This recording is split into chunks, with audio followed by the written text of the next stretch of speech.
Hello there. I hope that you are safe and well. Today is a very exciting day because we are continuing our 4-part series of transformational change. This is obviously a monumental time for all of us regarding change and the need for transformational change. We've kicked off our 4-part series last week with part 1, individual transition and change. In this video, we will address part 2, steps to developing an effective change leadership strategy. And then next week, we'll address the pitfalls to avoid in leading change successfully. Lastly, we will address in that 4th week the ways to increase change maturity throughout our organizations. So today's topic is very important because any change management starts with a change strategy that comes from leadership.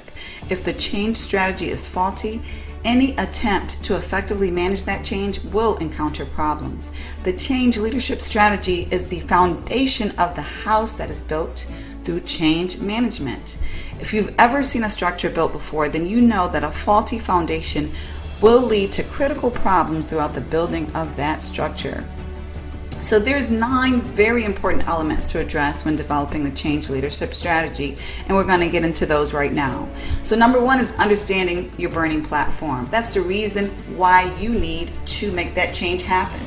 Understand the burning platform and, metaphorically speaking, how much fire really and truly actually exists. The burning platform is the largest reason for the change. It implies that there's serious danger if that change doesn't happen, and that obviously if it does happen, it's going to be significant benefit. Number 2 is ensuring that the vision and related goals for that change are clear to you and clear to everyone who is going to need to be a support in making the change happen. Borrowing from the wise words of Cotter, there's certain checklists that are needed to ensure that your vision is clear and it makes sense. So making sure your vision is clear and it makes sense includes ensuring that it's simple to understand and it's clearly focused on a specific direction or thing. It is communicable. So that means it's clearly and able to be communicated to others in a way that they easily understand. It is imaginable. It's a believable idea is what that means. If you cannot get others to believe in that idea, then how are you going to get them to participate in it, to support and contribute to it? It takes more than one person to make an organizational transformation happen. And it is desirable. That means that people see what's in it for the organization. And hopefully they see what's in it for them. They can see the benefits. It is feasible. And that means that the vision is doable. So it's not just benefits that are tied to it, but they know you've done your due diligence, you've done your research to ensure that this vision can actually be implemented in a reasonable way successfully. And lastly, you want to ensure that your vision is flexible. A vision is an idea, it's a picture. It's not the implementation itself. So when you're embarking on something new, then you must expect that unexpected to happen. You must anticipate the need to adapt and be flexible. And this is more true the bigger that transformational change is. So number 3, as far as the strategy steps that are needed for change leadership, all alternatives should be identified. Sometimes as leaders, we want to know exactly what we want to do, and we don't want to see any B or C option. And that's fine if your mind is made up, but you want to be educated on those alternatives. You want to ensure that those alternatives have been vetted and compared to the present vision, compared to based upon costs and benefits. You want to do your due diligence, your analysis to ensure that the organization is truly making the best decision and is prepared to address that inevitable skepticism that will arise with almost any transformational change within an organization. Number 4, the sponsors for the transformational effort need to be identified, present, powerful, and known. So these sponsors are champions and they are heard in order to gain influence and to gain support that is going to be needed.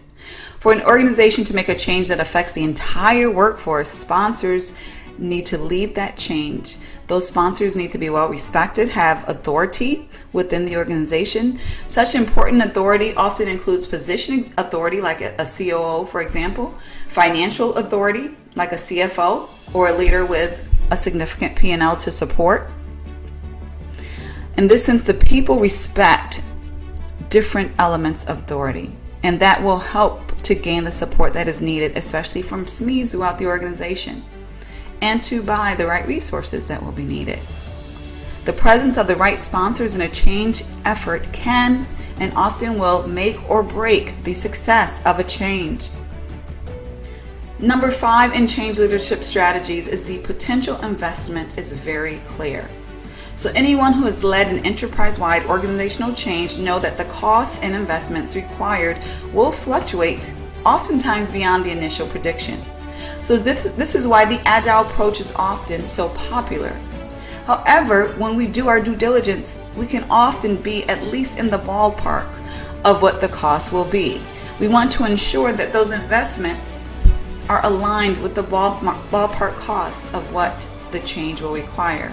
And of course, contingency resources are always beneficial for anyone leading transformational change. Given that, we want to understand what the investments will be that are going to be necessary for the change to happen. So this includes the time that will be required, how many people will be needed to work on the effort, what technology will be needed to make it happen, and ultimately what money investments will be needed for success. And number 6 is similar to the sponsors. You will need to choose your entire change team very wisely. The team will typically be made of many teams. You will have the project team that are very hands-on, an advisory team who provides that thought leadership. You may want to ensure that you have the right subject matter experts on these teams, executive teams that will serve as governance, ensuring that regulatory issues and alignment with the overall organization strategy is there. The right champions who will be your power messengers need to be part of your team evangelists, and the right influencers. These are very important elements of your teams in order to institutionalize the change and make it doable for the masses of the organization during the change effort and beyond. Number 7 in change leadership strategy is you want to ensure that your organization chooses the change approach that is right for your organization. The change approach should honor the values of your organization, not go against them. Does the organization make decisions on a consensus basis or top-down basis? Does the organization operate in a highly centralized or decentralized manner? Does leadership keep information close to the chest, or is it more transparent regarding why things are done and what is being done? Does the organization trust the people with the information up front, or do they typically snowball efforts little by little? Regardless of what is deemed right or wrong, you are going to need to ensure that you're going with the grain of the organization and not against it, unless going against the grain is part of an overall cultural transformation in itself. Number 8, like the approach, timing needs to reflect what is doable within the specific organization, its culture, and capacity. The timing should take the level of change maturity of the organization in consideration. We will talk about organizational change maturity in our next video next week. Right now, you want to consider if the change will be incremental or radical. Now, obviously, less change mature organizations may need more incremental change instead of all at once. You want to decide whether the transformational change is going to be immediately implemented or at a later time. Is this a transformation that needs to be sold for a couple of years before it's accepted, or immediately starting to roll out? Is it going to be rolled out very slow or very fast? Again, the change maturity should inform these decisions. Is the timing going to be flexible and adapt to organizational changes, or inflexible and timelines held regardless of what happens? Some organizations think this way. It's a very difficult way to operate, but this is the cultural values of some organizations. Finally, what will be the tolerance for individual transitioning? How much patience will be given for individuals to adapt attitudes and or new capabilities that will be needed for this transformational direction? These are timing approaches that you want to have clear in your change leadership strategy. And finally, number 9, what assumptions can you make at the front end of the change effort? The more assumptions that you understand about what's going on and what's going to happen, the more prepared you will be. You can make assumptions by doing your research, your due diligence, including benchmarking with similar transformations that have taken place. Some transformations that can inform you may be in-house and others perhaps out-house as far as within other organizations. Some examples of assumptions that you will need to be clear on in your implementation includes, will the business model change or stay the same? Will technology systems change or stay the same? Will processes change? Will departments be reorganized? Will you need to augment your workforce? And what about customer training? Well, the customers need to be trained, skilled, and or informed regarding the transformational change that is happening within your organization. Employee training, is that going to be needed? What are the planned business interruptions? What are the unplanned business interruptions? Will there be a specific dollar limit to making this change happen? Will there be a specific time limit?